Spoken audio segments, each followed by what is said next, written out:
ఆర్యులకెల్ల మ్రొక్కి ఆర్యులకెల్ల మ్రొక్కి వినతాంగుడనై రఘునాథ భట్టరాచార్యుల కంజలెత్తి కవి సత్తములన్ వినుతించి కార్య సౌకర్యమెలర్పనొక్క శతకంబునగూర్చి రచింతునేడు తాత్పర్యమునన్ గ్రహింపుమిది దాశరథీ కరుణాపయోనిధి. ఆపదామపహర్తారం దాతారం సర్వసంపదాం లోకాభిరామం శ్రీరామం భూయో భూయో నమామ్యహం. యత్ర యత్ర రఘునాథకీర్తనం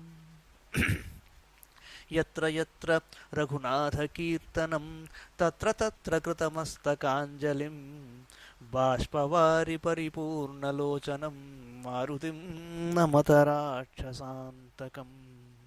కూజంతం రామ రామేతి మధురం మధురాక్షరం కూజంతం రామ రామేతి మధురం మధురాక్షరం ఆరుహ్య కవితాశాఖాం వందే వాల్మీకి కోకిలం.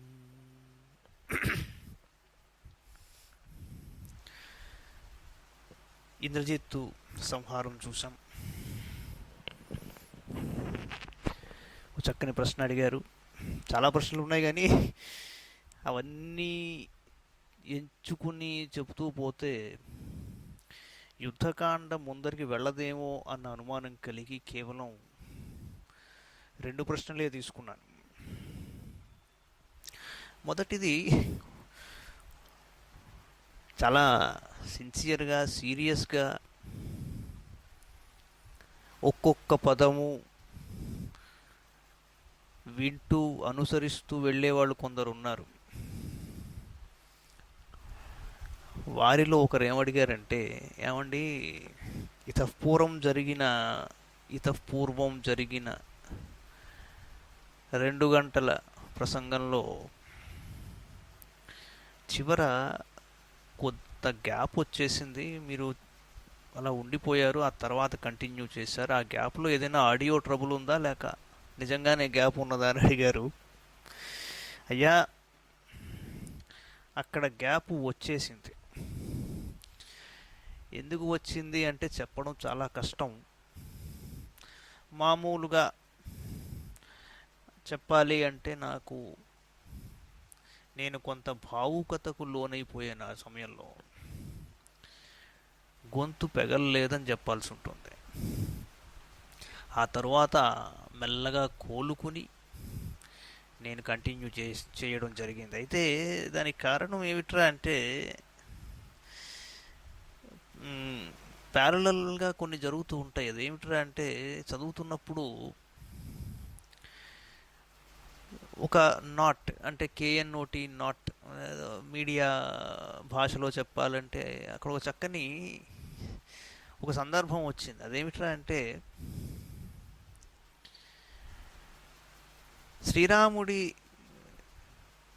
మాట తీసుకున్నాడు లక్ష్మణుడు.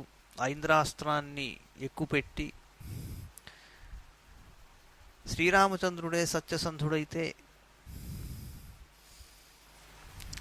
ఈ దెబ్బకి వాడి శిరస్సు తెగిపోవాలి అని చెప్పేసి ఐంద్రాస్త్రాన్ని ప్రయోగించాడు లక్ష్మణుడు ఇంద్రజిత్తు మీద.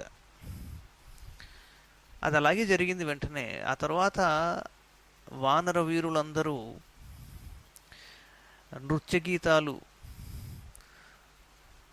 పాడుతూ వాళ్ళంతా చక్కగా ఉత్సవం జరుపుకుంటూ రామ కథని, శ్రీరాముడి గుణగణాలను గానం చేశారని చెప్పాడు మహర్షి.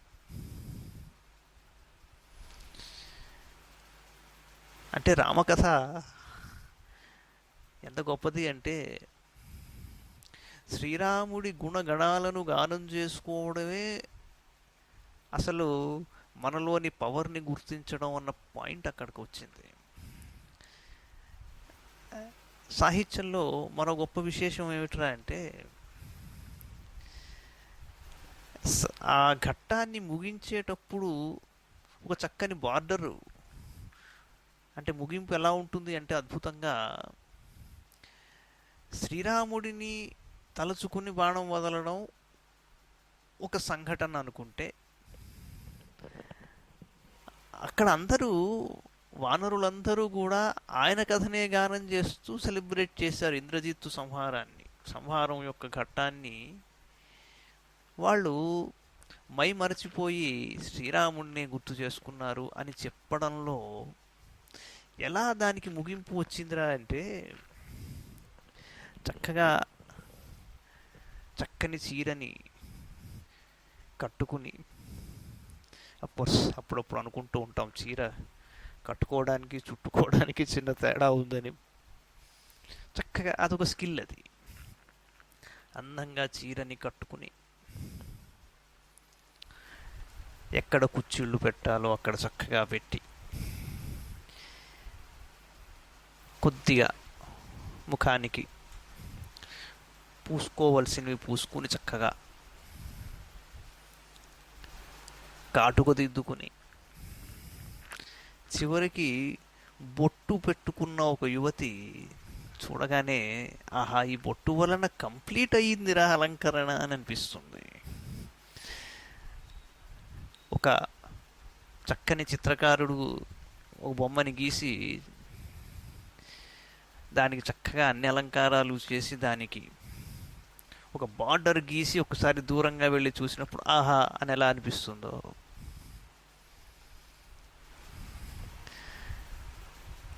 ఏదైనా ఫలానా పనితనం వలన, ఫలానా స్కిల్ వల్ల, ఫలానా అలంకారం వల్ల దీనికి గొప్పతనం వచ్చిందయ్యా, దీనికి ఒక కంప్లీట్ ఫ్రేమ్వర్క్ దీనికి లభించిందయ్యా అని అనిపించే ఒక చక్కని ప్రక్రియ మహర్షి వాల్మీకి ప్రదర్శిస్తాడు. అంచేత మామూలుగా చూస్తే ఏమనిపిస్తుంటే, వీళ్ళు ఏముంది, వాళ్ళు వనరులంతా ఇప్పుడు మొదటి నుంచి కూడా రామనామం గానం చేసేవాళ్ళే, ఇక్కడ కూడా అలాగే చేశారు అంటారు. కాదు, ఆ చివరికి దాని ముగింపు అలా ఇస్తాడు. దీనికి అనుబంధంగా వచ్చిన ఒక మరో ప్రశ్న ఏమిట్రా అంటే, ఏమండి, ఇంద్రజిత్తు వాడు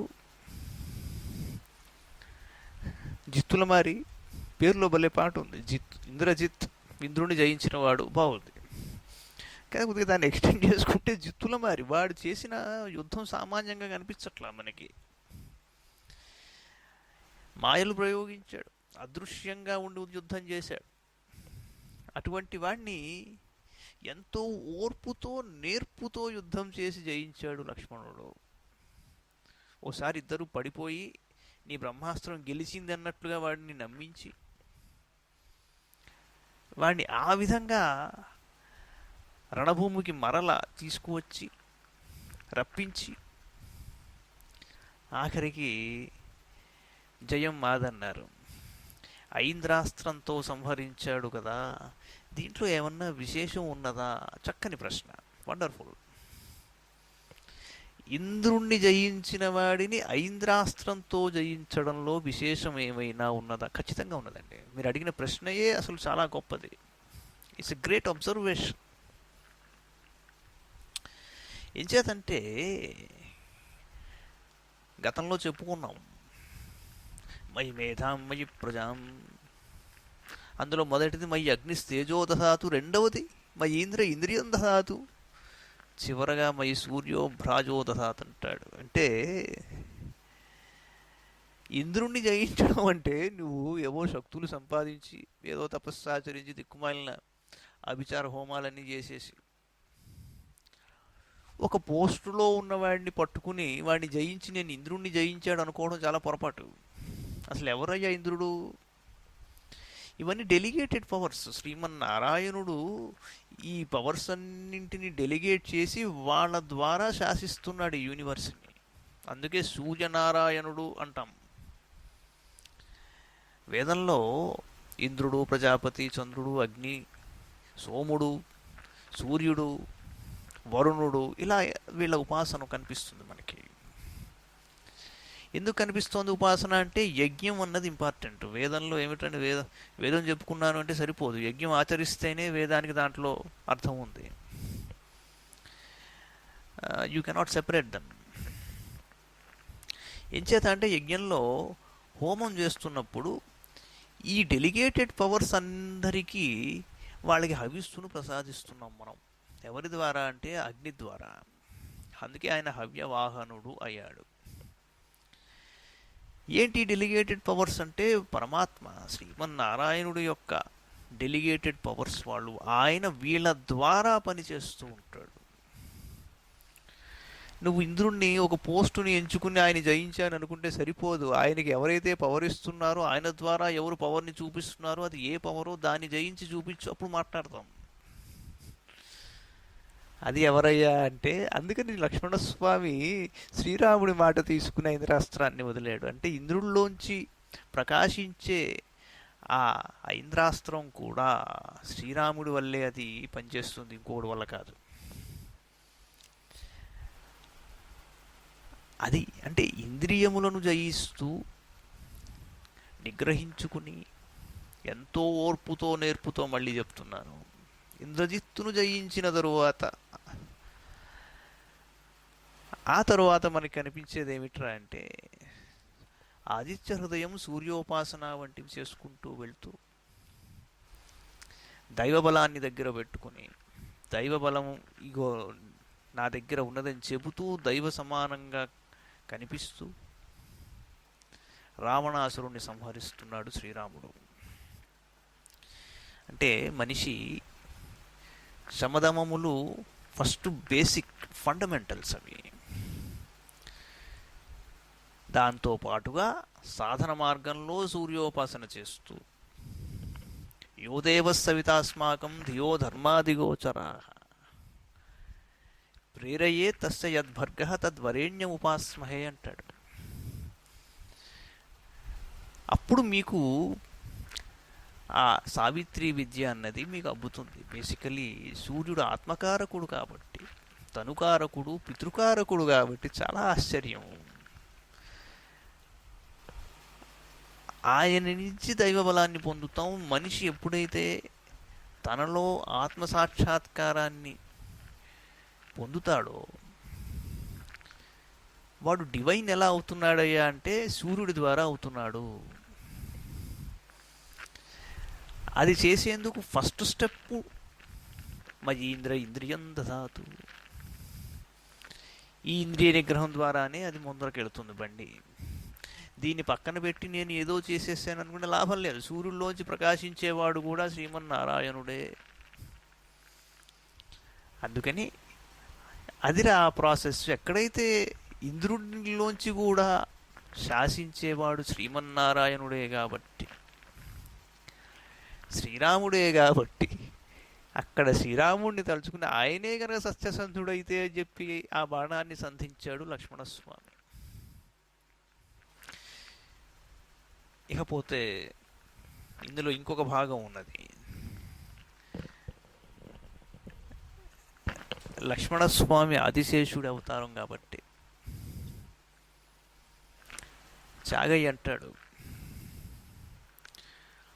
అండజసువాహన మార్తాండ చంద్రలోచన కుండలీశయన బ్రహ్మాండ నాయక అంటాడు. నీకు దండము పెట్టేనురా కోదండపాణి చూడరా అంటాడు. అంటే పరస్పరం వైరుధ్యం గలవి పాము, పక్షి. ఆ పక్షి మీద, ఆ పక్షిని వాహనం చేసుకుని ఆయన ప్రయాణం చేస్తున్నాడు. శయనించినప్పుడు శేషుడి మీద పడుకుంటున్నాడు. కుండలీశయన బ్రహ్మాండ నాయక అంటే యోగి అనేవాడు యోగీశ సర్వకామత. యోగి అయినవాడు పరస్పరం ఈ రెండు వైరుధ్యాలని కూడా శాసించగలడు. ఆ రెండింటినీ సమన్వయం చేసుకోగలిగిన వాడు యోగి అవుతాడు.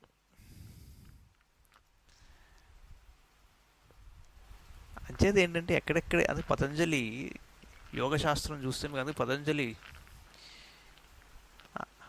ఆయన సర్పం,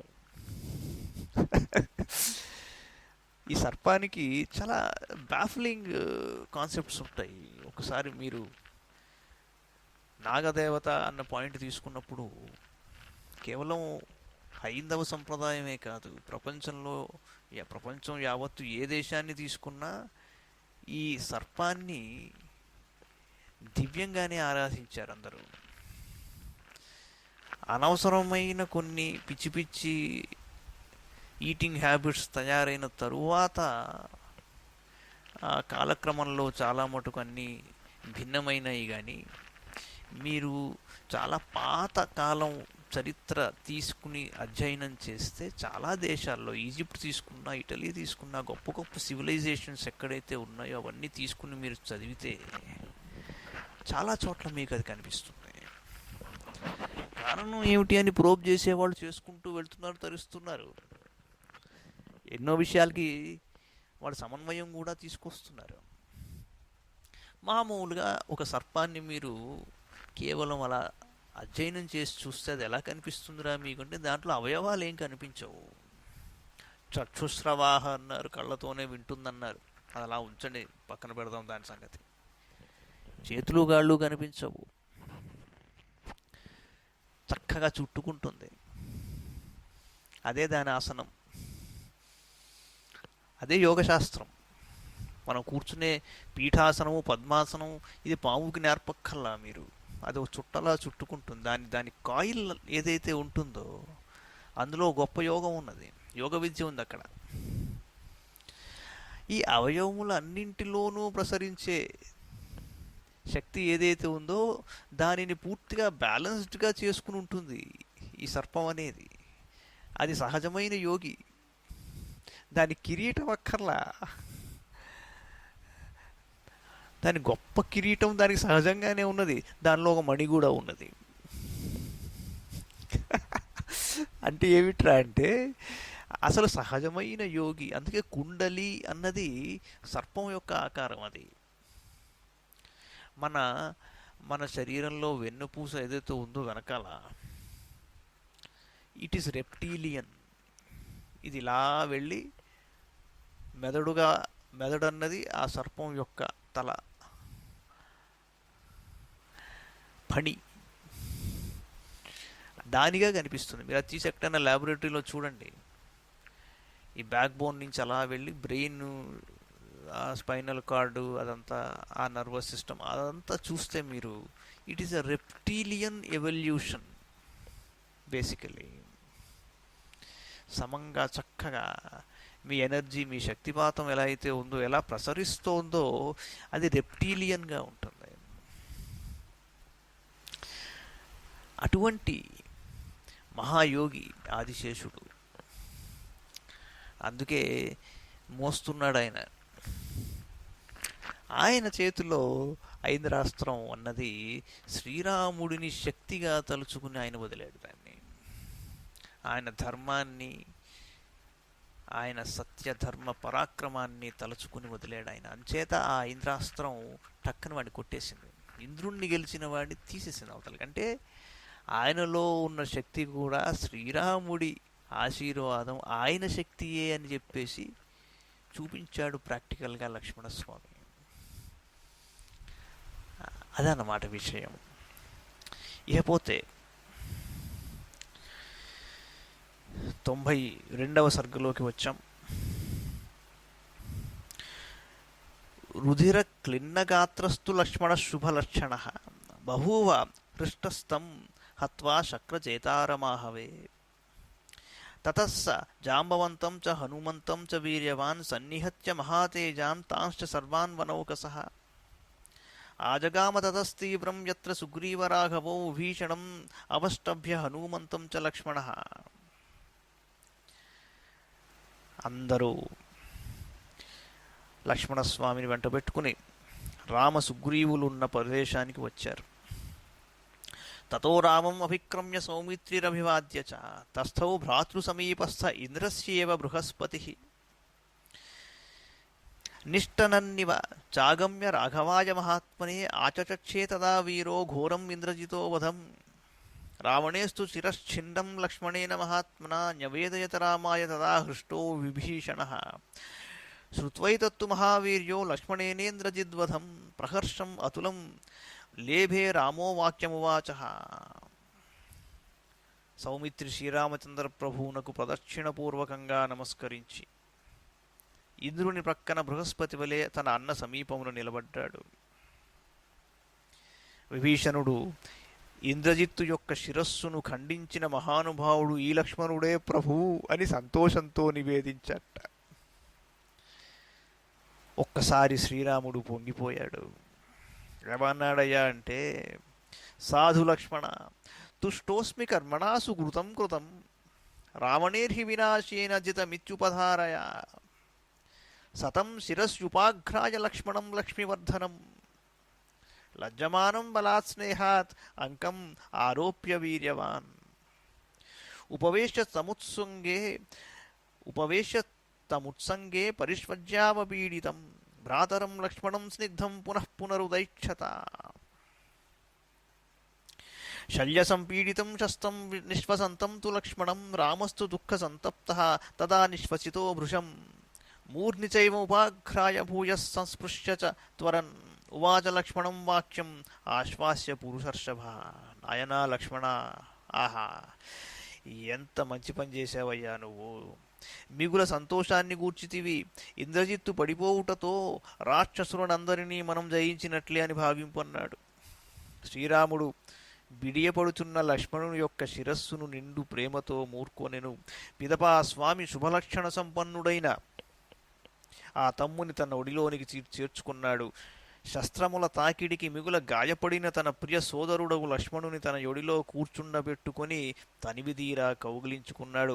ఆ మహాత్ముడు మిక్కిలి ప్రేమతో అతనిని పదే పదే చూడసాగాడు. మిగుల దెబ్బతిని బాధతో నిట్టూర్చుచున్న సౌమిత్రిని చూచి రాముడు మిక్కిలి దుఃఖంతో నిట్టూర్పులు విడిచాడు. మరల మరల అతని శిరస్సును మూర్కొనుచూ శరీరమును నిమురసాగాడు.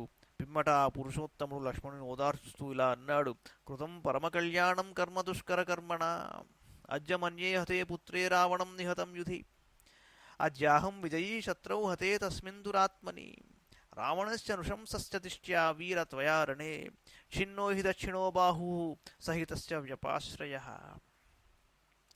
విభీషణ హనూమద్భ్యాం కృతం కర్మ మహద్రణే అహోరాత్రైస్త్రిభిర్వీరః కథంచిద్ వినిపాతితః నిరమిత్రకృతోస్మ్యత్య నిర్యాస్యతి హి రావణః బలవ్యూహేన మహతా శ్రుత్వా పుత్రం నిపాతితం తం పుత్రవధ సంతప్తం నిర్యాతం రాక్షసాధిపం బలేనావృత్య మహతా నిహనిష్యామి దుర్జయం. తమ్ముడా, ఇంద్రజిత్తును వధించుటయనడి కార్యం అనితర సాధ్యమైనది, దుష్కరమైనది, లోక కళ్యాణదాయకమది. నేడు యుద్ధమున రావణసుతుడు నిహతుడగుట వలన ఇక రావణుడును హతుడైనట్లే అని నేను తలంతును. దుర్మార్గుడైన ఆ శత్రువు మృతుడగుటను బట్టి ఇక నేనే విజేతను. ఓ వీరుడా, ఇంద్రజిత్తు రావణునకు అన్ని విధములుగా ఆలంబనమైన వాడు. అట్టివానిని నీవు యుద్ధమున వధించుటతో క్రూరాత్ముడైన రాక్షసరాజు యొక్క కుడి భుజమును నరికివేసినట్లయినది. ఇది సంతోషింపదగిన విషయం. ఈ మహాసంగ్రామమునందు విభీషణుడు హనుమంతుడుగా కూడా అద్భుతంగా పరాక్రమించి పోరాడారు. మీరు ముగ్గురును కలిసి 3 దినములు అహర్నిశలు వీర విహారమునర్చి ఎట్టకేలుగా మాయావిని హతమునర్చారు. ఆ విధంగా మీరు నాకు శత్రువులు లేకుండా చేసితిరి. పుత్రుడు మృతి చెందిన వార్తను విని ఆ రావణుడు తన అపార సైన్యముతో వ్యూహరచనతో స్వయంగా యుద్ధమునకు రాగలడు. ఆ రాక్షసరాజు దుర్జయుడే అయినప్పటికీ పుత్ర దుఃఖంతో కుమిలిపోవుచున్నాడు కనుక యుద్ధమునకు వచ్చిన రావణుని మన మహాబలములతో చుట్టుముట్టి అవలీలగా చంపివేయుదునన్నాడు. త్వయా లక్ష్మణ నాథేన సీతాచ పృథ్వీ చ మే నా దుష్ప్రాపా హతే త్వద్య శక్రజేతరి చాహవే. లక్ష్మణ, సురపతిని కూడా జయించినవాడు ఆ ఇంద్రజిత్తు. అట్టివాణ్ణి సైతం నీవు యుద్ధమున మట్టి గరిపించావు. నీ వంటి గట్టి యోధుడు బాచటగానున్నప్పుడు సీతాదేవిని గాని కోసల రాజ్యమును గాని పొందుట నాకు ఏమాత్రము కష్టమైన పని కాదు. సతం భ్రాతరమాశ్వాస్య పరిష్వజ్య చ రాఘవ రామ సుషేణం ముదిత సమాభాష్యేదమబ్రవీత్. సశల్యోయం మహాప్రాజ్ఞ సౌమిత్రిర్మిత్రవత్సల యథా భవతి సుస్వస్థస్తథా త్వం సముపాచర నిశల్య విశల్య క్రియతాం క్షిప్రం సౌమిత్రి స విభీషణ వృక్షవానరసైన్యానాం శూరాణాం ద్రుమయోధినాం ఏ చాప్యన్యేత్ర యుధ్యంతి సశల్యా వ్రణినస్తథా తేపి సర్వే ప్రయత్నేన క్రియంతాం సుఖినస్వయా. ఓ ధీశాలి, మిత్రుల ఎడ మిగుల ప్రేమాదరములను చూపెడి ఈ లక్ష్మణుడు తీవ్రంగా గాయపడి ఉన్నాడు అన్నాడు సుషేణుణ్ణి పిలిపించి. వెంటనే ఇతనికి పూర్తిగా స్వస్థత చేకూరుటకై తగిన చికిత్స చేయవయ్యా. శీఘ్రంగా లక్ష్మణ విభీషణుల యొక్క గాయములను రూపుమాపము. అంతేగాక వృక్షములు ఆయుధములుగా గల భల్లూక వానర యోధులను తీవ్రంగా యుద్ధమునర్చి మిగుల గాయపడి ఉన్నారు కాబట్టి వెంటనే పట్టుదలతో వైద్యమునర్చి వారిని కూడా స్వస్థులను చేయుము అన్నాడు. ఏవముక్తస్తు రామేణ మహాత్మా హరియూధప లక్ష్మణాయ దదౌ నస్తః సుషేణః పరమౌషధిం స తస్యా గంధమాఘ్రాయ విశల్యః సముపద్యత తథా నిర్వేదనశ్చైవ సంరూఢవ్రణ ఏవ చ. విభీషణముఖానాం చ సుహృదాం రాఘవాజ్ఞయా సర్వవానరముఖ్యానాం చికిత్సాం స తథా కరోత్. తత ప్రకృతిమాపన్నో రథశల్యో గతవ్యధః సౌమిత్రిముదితస్తత్ర క్షణేన విగతజ్వరః తథైవ రామః ప్లవగాధిపస్తదా విభీషణశ్చర్షపతిశ్చ జాంబవాన్ అవేక్ష్య సౌమిత్రిమరోగముత్థితం ముదా స సైన్యః సుచిరం జఘర్షిరే అపూజయత్కర్మ స లక్ష్మణశ్చ సుదుష్కరం దాశరథిర్మహాత్మా హృష్టా బభూర్యుధి యూధపేంద్ర నిపాదితం చక్రయుతం నిశమ్య. శ్రీరాముడిలా చెప్పిన వెంటనే ప్రతిభాశాలియు వానరయూధమునకు వాయకుడును అగు సుషేణుడు లక్ష్మణుని యొక్క ముక్కు సమీపమున ఒక దివ్య ఔషధాన్ని పెట్టాడు. దాని ప్రభావంతో సౌమిత్రి బాధలన్నీయును తొలగిపోయాయి. గాయములు పూర్తిగా మానిపోయాయి. బాణముల గుర్తులు కూడా మటుమాయమైపోయాట. శ్రీరాముని ఆదేశం మేరకు సుషేణుడు విభీషణాదులకును వానరయోధులందరికీ చికిత్సలు చేశాడు. క్షణమాత్రమున సౌమిత్రి గాయములన్నీయును తొలగిపోగా వ్యధలు దూరము కాగా సహజ స్థితికి వచ్చాడు. తరువాత అతడు పూర్తిగా ఆరోగ్యవంతుడై సంతోషంతోనున్నాడు. లక్ష్మణుడు పూర్తిగా కోలుకొనుటను చూచి శ్రీరాముడు, కపిరాజైన సుగ్రీవుడు, విభీషణుడు, భల్లూకరాజైన జాంబవంతుడు, వానరయోధులందరూ సంతోషంతో బాగు అంటూ తమ ఆనందమును వ్యక్తమునర్చారు. మహాత్ముడైన శ్రీరాముడు అసాధారణమైన అతని రణకౌశలమును మెచ్చుకున్నాడు. వానరయూధపతులందరూ ఇంద్రజిత్తు మరణించినందులకు ఎంతో హర్షోల్లసితులైరి అంటాడు మహర్షి చార్య శ్రీమద్ రామాయణే వాల్మీకి ఆదికావ్య యుద్ధకాండే 29వ సర్గః. తతః పౌలశ్చ సవిచ్చశివాః శ్రుత్వా చేంద్రజితం హతం ఆచచక్షురభిజ్ఞాయ దశగ్రీవాయ సవ్యథాః. ఇహ రావణుని సచివులు ఒకసారి కన్ఫర్మ్ చేసుకున్నారు ఇంద్రజిత్తు చనిపోయాడా లేదా అని.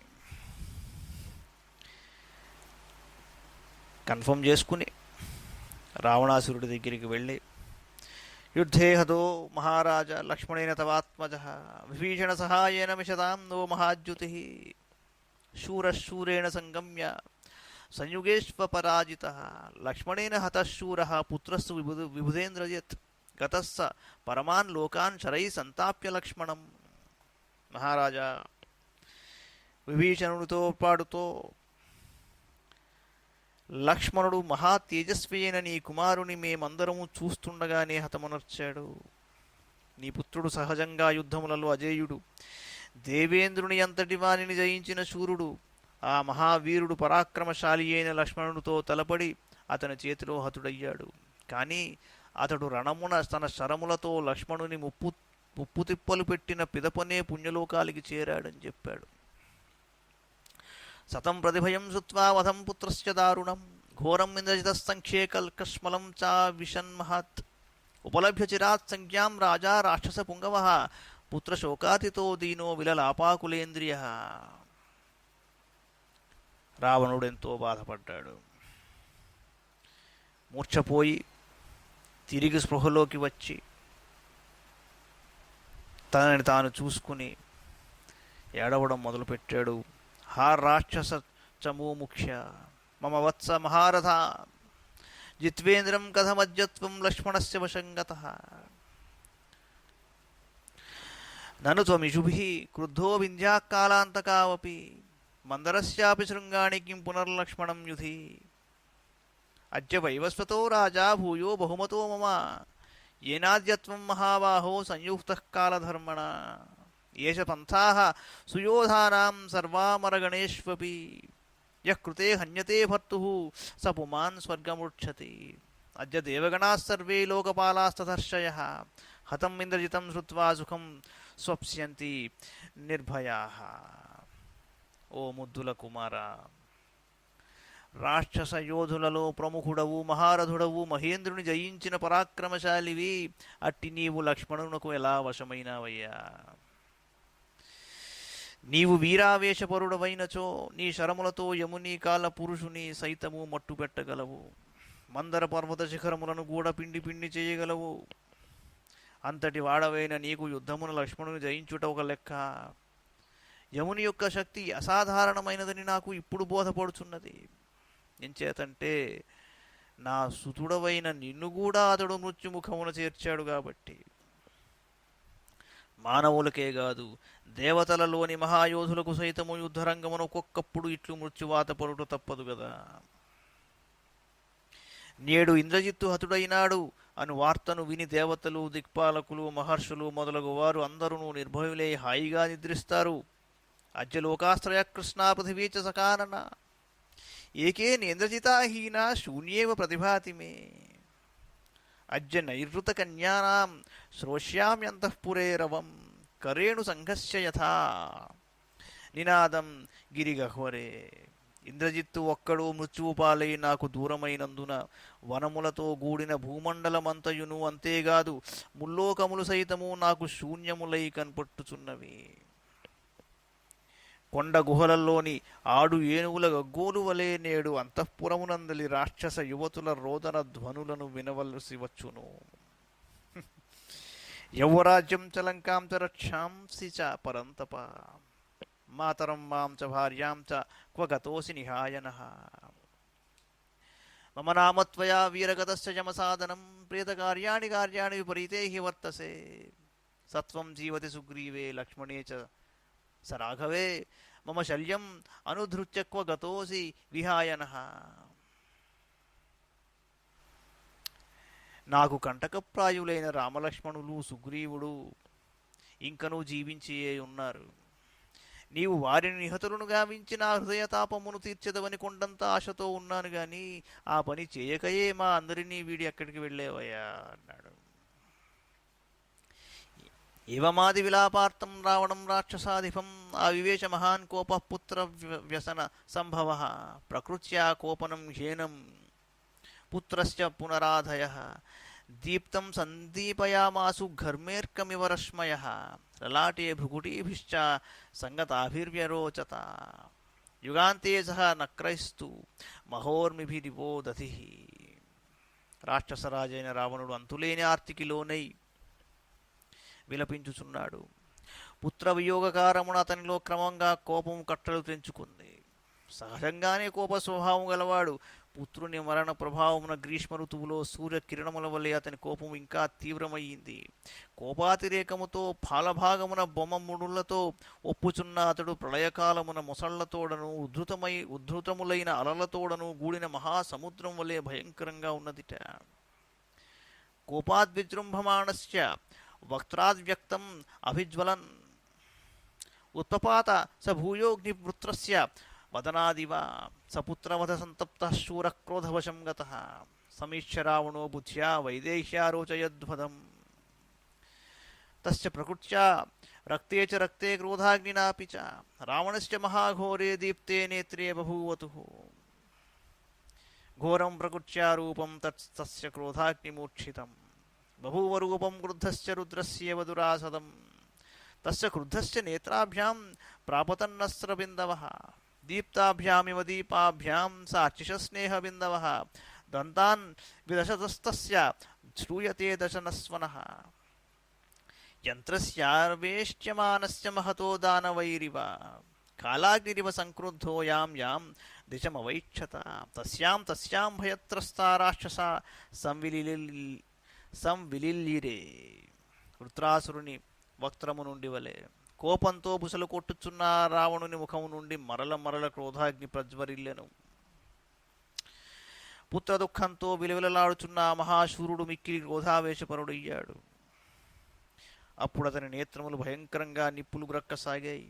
ప్రకృతి సిద్ధముగానే అతని రూపము భీకరమైనది. క్రోధాగ్ని చెలరేగుటతో ఆ రూపము క్రోధమూర్తి అయిన రుద్రుని వలె దుర్నిరీక్షమయ్యింది. మండుచున్న దీపముల నుండి వేడి నూనె బొట్లు పడుచున్నట్లుగా మిగుల క్రుద్ధుడైన అతని నేత్రముల నుండి అశ్రు కణములు రాలినవి. కోపావేశంతో అతడు పండ్లు పటపటా కొరుకుతూ భయంకర ధ్వనులు వినిపించాడు. అవి మిక్కిలి బలవంతులు నూనెగానుగను త్రిప్పునప్పుడు ఏర్పడు శబ్దములను తలపింపజేశాయట ఆ శబ్దాలు. ప్రళయకాలాగ్ని వలె క్రోధమూర్తి అయ్యున్న అతడు చూచుచున్న పతి దిశలయందలి ద్రాక్షసులు భయంతో వణికిపోతూ స్తంభాల వెనకాలకు వెళ్ళి దాక్కున్నారట. తమంతకమివ క్రుద్ధం తరాచర జిఖాదిశుం వీక్షమాణం దిశస్సర్వా రాక్షసానోపచక్రమహు. తతః పరమ సంక్రుద్ధో రావణో రాక్షసాధిపః అబ్రవీద్ రక్షసాం మధ్యే సంస్తంభయిషురాహవే మయా వర్షసహస్రాణి చరిత్వా దుశ్చరం తపః తేషు తేష్వవకాశేషు స్వయంభూ పరితోషితః తస్యైవ తపసోభ్యుష్ట్యా ప్రసాదాచ్చ స్వయంభువః నాసురేభ్యో న దేవేభ్యో భయం మమ కదాచన. కవచం బ్రహ్మదత్తం మే యదాదిత్య సమప్రభం దేవాసురవిమర్దేషు న భిన్నం వజ్రశక్తిభిః తేన మామజ్య సంయుక్తం రథస్థమిహ సంయుగే ప్రతీయాత్ కోజ్జయ మామాజౌ సాక్షాదపి పురందరః. యత్తదాపి ప్రసన్నేన సశరం కార్ముకం మహత్ దేవాసురవిమర్దేషు మమ దత్తం స్వయంభువా అద్య తూర్యశతైర్భీమం ధనురుత్థాప్యతాం మమ రామలక్ష్మణయోరేవ వధాయ వరం పరమాహవే. మిత్రులారా, పూర్వం నేను వివిధములగు రీతులలో వేల కొలది సంవత్సరములు తపస్సులు నర్చి బ్రహ్మదేవునకు సంతుష్టిని గూర్చి తిని ఆ తపస్సులకు ప్రసన్నుడైన బ్రహ్మదేవుడు దేవతల వలన గాని అసురుల వలన గాని ఎన్నడును ఏ విధముగాను భయము కలుగుకుండునట్లు వరములు ప్రసాదించాడు. సూర్యకాంతులతో విరాజిల్లుచున్న ఈ కవచము ఆ పరమేష్ఠి అనుగ్రహించినదే. దేవాసురుల యుద్ధ సమయముల యందు వజ్రాయుధ ప్రహారములకును ఇతరాయుధముల యొక్క తీవ్రములైన తాకిడులకును ఇది ఏమాత్రము చెక్కు చెదరలేదు. అట్టి దృఢమైన ఈ కవచమును ధరించి రథాసీనుడనై సమరభూమి యందు నిలిచినప్పుడు ఎంతటి వీరులైనను నన్ను ఎదిరింపజాలరు. అంతేకాదు కడుక ఆ దేవేంద్రుడు సైతము నా ముందు నిలువజాలడు. దేవాసురుల యుద్ధ సమయమున నా రణపటిమకు మెచ్చుకొని అతడు బాణములతో కూడిన మహాధనుస్సును ప్రసాదించి ఉన్నాడు. నేడు యుద్ధమున రామలక్ష్మణులను వధించుటకై ఈ ధనుస్సును చేబూని వందల కోలది తూర్యనాదములు హోరెత్తించుచుండగా రణరంగమునకు బయలుదేరదను అన్నాడు. సపుత్రవధ సంతప్త శూరక్రోధవశం గత సమీక్ష రావణో బుద్ధ్యా సీతాం హంతుం వ్యవస్యత. ప్రత్యవేక్షతు తాం రాక్షస్సు ఘోరో ఘోరదర్శన దీనో దీనస్వరాన్ సర్వాన్ తానువాచ నిశాచరాన్. శూరుడైన రావణుడు పుత్రుని మృతికి ఎంతయో వగచినవాడై క్రోధావేశపరుడయ్యాడు. దిక్కుతోచని స్థితిలోనున్న అతడు తీవ్రంగా ఆలోచించి సీతాదేవిని చంపుటకు నిశ్చయించుకున్నాడు. క్రూర స్వభావము గలవాడు, భీకరాకారుడు, కన్నులు ఎర్రబారి ఉన్నవాడు అగు రావణుడు మిగులు దీనుడై తన ఎదుట దైన్యంతో మాట్లాడుచున్న రాక్షసులనందరినీ పరికించి చూచి వారితో ఇలా అన్నాడు. మాయయా మమ వత్సేన వంచనార్థం వనౌకసాం కించిదేవహతం తత్ర సీతేయమిది దర్శితం తదిదం తజ్జమేవాహం గరిష్యే ప్రియమాత్మనః వైదేహిం నాశయిష్యామి ఛత్రబంధుం అనువ్రతాం ఇత్యేవ ముక్త్వా సజీవాన్ ఖడ్గమాశు పరామృశత్. యోధులారా, వానరులను మోసగించుటకై నా కుమారుడైన ఇంద్రజిత్తు ఆనాడు తన మాయతో సీతను బోలిన ఒక ఆకృతిని సిద్ధపరిచి ఇదిగో ఈమె సీత అని పలుకుచు ఆ మాయా సీతను వధించాడు.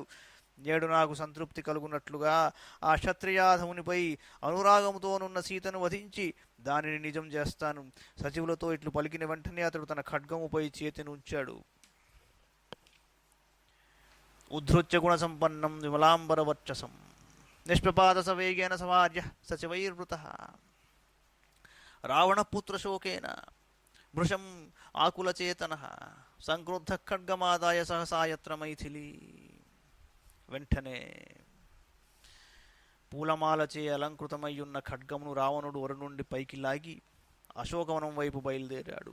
వ్రజంత రాక్షసం ప్రేక్ష సింహనాదం ప్రచుక్రుషు ఊచుశ్చాన్యోన్యమాశ్లిష్ట సంక్రుద్ధం ప్రేక్ష రాక్షసాః అజ్జయినం తా ఉభౌ దృష్ట్వా భ్రాతరౌ ప్రవ్యధిష్యతః లోకపాలా హి చత్వారః క్రుద్ధేనానేన నిర్జితాః బహవః శత్రవశ్చాపి సంయుగేషు నిపాతితాః త్రిషు లోకేషు రత్నాని భుంక్తే చాహృత్య రావణः విక్రమే చ బలే చైవ నాస్ నాస్యశ్చ సదృశో భువి. కుపితుడై సీతాదేవి కడకు వెళ్ళుచున్న ఆ లంకాధిపతిని చూసి సచివులు సింహనాదాలు గావించారు. పరస్పరం కౌగులించుకొని ఇలా అనుకున్నారు, క్రుద్ధుడైన తన చేతిలో నలుగురు దిక్పాలురు ఇంతకు ముందే నిర్జితులయ్యారు. కథనరంగమున ఇతనిని చూచినంతనే ఆ రామలక్ష్మణులు భయకంపితులవుతారు. ఈ అసహాయ శూరుని చేతిలో ఆయా యుద్ధములలో పెక్కుమంది శత్రువులు నేలపాలయ్యారు. ముల్లోకములలోని రత్నసరాసులన్నీయును ఇతనికి వశమైనవి. ఈ భూమండలమునందు బల పరాక్రములలో ఇతనికి సాటి అయినవాడు లేడు. తేషాం సంజల్పమానానాం అశోకమనికాం గతాం అభిదుద్రావ వైదేహీం రావణక్రోధమూర్ఛితః వార్యమాణసు సంక్రుద్ధ సుహృద్భిర్హితబుద్ధిభిః అభ్యధావద సంక్రుద్ధఖ్యే గ్రహో రోహిణీమివ. మైథిలీ రక్షమాణా తు రాక్షసీభిరనిందిత దదర్శ రాక్షసం క్రుద్ధం నిస్త్రింశ వరధారిణం. అలా అనుకుంటున్నారు రాక్షసులందరూ. అతని హితము గోరెడి మిత్రులు ఎంతగా వారించుచున్నను. కోపంతో ఉడికిపోచున్న రాక్షసరాజు ఆకాశమున అంగారకుడు రోహిణి యొద్దకు వలె మైథిలి దగ్గరకు పరుగులు తీశాడు. రాక్షస స్త్రీల రక్షణలోనున్న నిర్దోషియగు సీతాదేవి క్రోధావేశంతో ఖడ్గమును చేబూని వచ్చుచున్న రాక్షసుని చూసింది. తం నిశామ్య సనిస్త్రింశం వ్యధితా జనకాత్మజ నివార్యమాణం బహుశ సుహృద్భిరనువర్తినం సీతా దుఃఖ సమావిష్ట విలపంతీతమబ్రవీత్. జానకి దుఃఖాక్రాంతురాలై విలపిస్తూ ఇలా అనుకున్నది, యథాయం మాం అభిక్రుద్ధ సమభిద్రవతి స్వయం వధిష్యతి స నాథాం మాం అనాథామివ దుర్మతి. బహుశశ్చోదయామాస భర్తారం మాం అనువ్రతాం భార్యాభవరమస్వేతి ప్రత్యాఖ్యాతో ధ్రువం మయా సోయం మమానుపస్థానే వ్యక్తం నైరాశ్యమాగతః క్రోధమోహ సమావిష్టో నిహంతుం మాం సముద్యతః. అథవా తౌ నరవ్యాఘ్రో భ్రాతరో రామలక్ష్మణౌ మన్నిమిత్తం మనార్యేణ సమరేద్య నిపాతితౌ అహోధిన్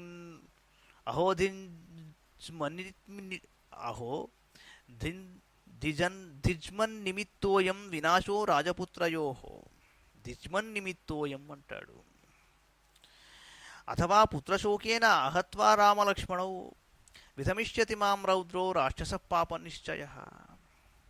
హనుమతోపి యద్వాక్యం న కృతం క్షుద్రయా మయా యజ్జహం తస్య పృష్ఠేన తదా యాయాం అనిందితా నాద్యైవం అనుశోచేయం భర్తురంకగతా సతీ. వృద్ధుడైన ఈ దుర్మార్గుడు స్వయంగా పరుగు పరుగును నా వైపే వస్తున్నాడు. శ్రీరాముని ధర్మపత్నినైన నేను ప్రస్తుతం దిక్కులేని దాని ఉన్నాను. అంచేత నన్ను తప్పక వధించేస్తాడు వీడు.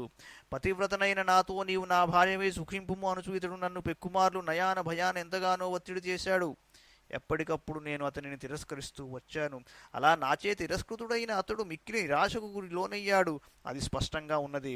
మోహపరవశుడై క్రుద్ధుడై ఉన్న ఇతడు నన్ను హతమనోర్చుటకై సిద్ధపడినట్లున్నాడు. లేదా నరశ్రేష్ఠులు సోదరులు అయిన రామలక్ష్ములను నా కారణముగా ఈ దుష్టుడు యుద్ధమున వధించి ఉండవచ్చును. అయ్యో, ఆ రాకుమారుల దుర్మరణమునకు నేనే కారణమైతిని కదా. లేదా రామలక్ష్ములను చంపజాలక పుత్రశోకంతో పాపాత్ముడైన ఈ రాక్షసుడు క్రోధంతో నన్ను వధింపనున్నాడు. అంటే ఇంద్రజిత్తు యొక్క మరణ వార్త ఆవిడికి ఆల్రెడీ అప్పటికే తెలిసింది. దూరదృష్టి లేని నేను ఆనాడు హనుమంతుని మాటలను వినకపోయి తిని. నిర్దోషిని అయిన నేను ఆనాడే హనుమంతుని భుజములపై అధివసించి వెళ్ళియున్నచో నా భర్త యొడిలో సురక్షితనై ఉండేడిదానను. ఇప్పుడు ఈ విధంగా శోకింపవలసిన దుస్థితి నాకు తప్పియుండేడిది అనుకున్నది పాపం ఆవిడ.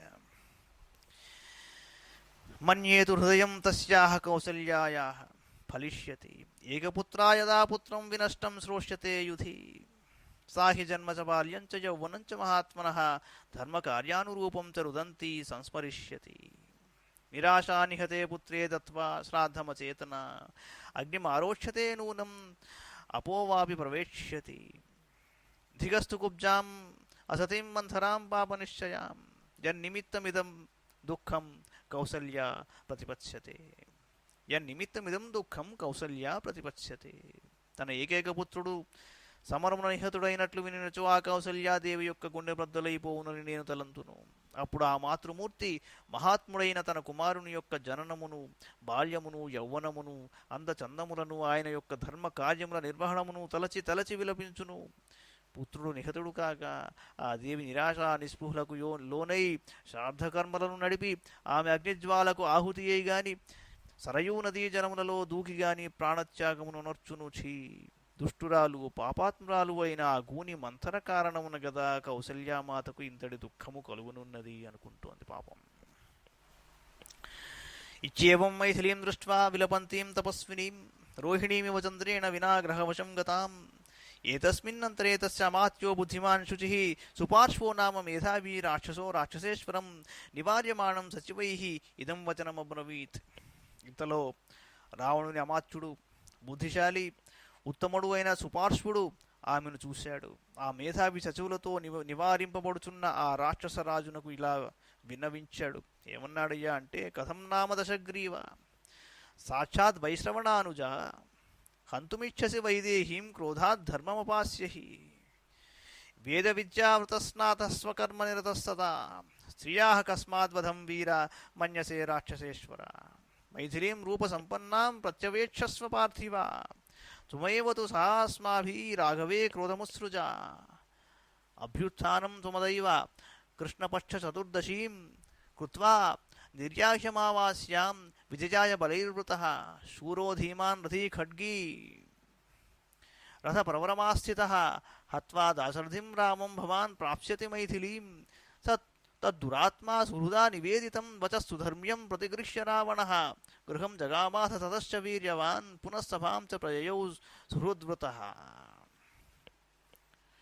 కుబేరునకు సొంత సోదరుడవైన దశగ్రీవ, క్రోధావేశంలో ధర్మమును మరచి సీతాదేవిని ఎందులకు చంపదలుచుచున్నావు? మహావీరుడవైన రాక్షసరాజా, నీవు సమస్త వేదములను అధ్యయనము చేసిన వాడవు, సకల శాస్త్రములను పుక్కిట పట్టిన వాడవు, సర్వదా గృహస్థ ధర్మములను నిర్వర్తించుచుండు వాడవు. అట్టి వాడవైన నీవు ఒక సాధ్విని చంపబూనుటకు హేతువేమిటి మహారాజా?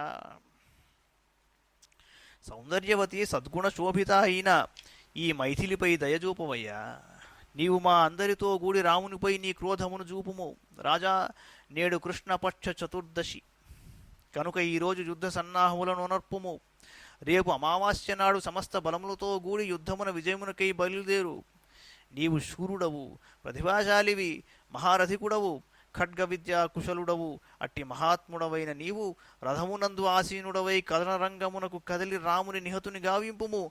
పిదవ సీతాదేవి తప్పక నీ వశము కాగలదు అన్నాడు.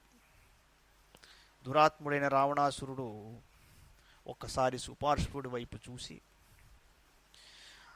ఆయన పలికిన ధర్మవచనములను ఆలకించి అందులకు సమ్మతించాడు. వెంటనే ఇంటికి వెళ్ళాడు.